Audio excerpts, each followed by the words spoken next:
Online assessment. In this video, we will discuss the main categories of assessments and their purpose. There are two main categories of assessment. Formative, that means that happens during the lesson, and summative, that takes place at the end of the course.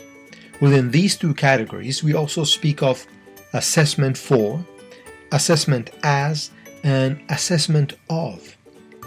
Assessment for is to test what we have learned right in the moment after a short module, for example. For those assessments, we use quizzes, discussion posts, or one-sentence summaries. Assessment as refer to using assessment in a way that enables the learner to personally reflect on what they have learned and what they are learning. These types of assessments include self-evaluations, peer evaluations, or group discussions. And finally, assessment of learning.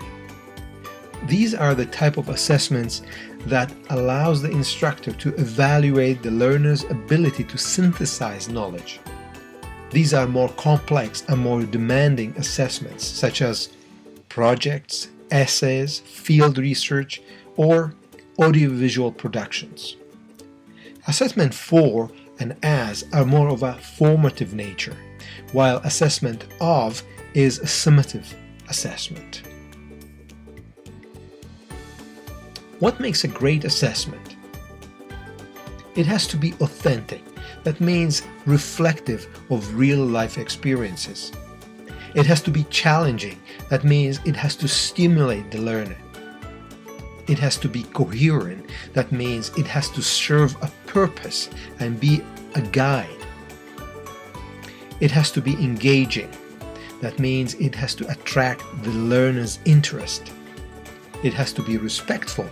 That means sensitive to the individual learner's beliefs and values.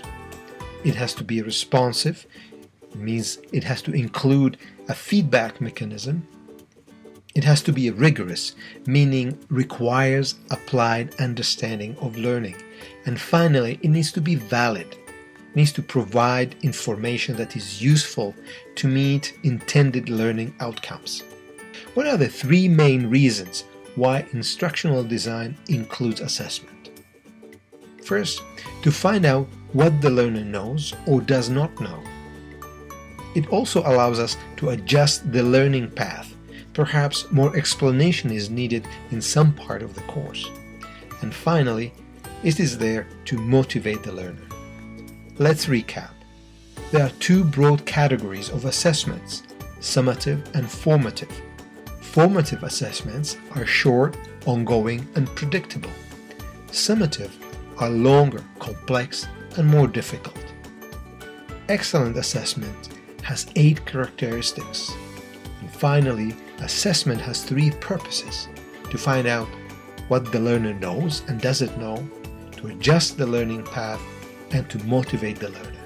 I hope this was useful. Until next time.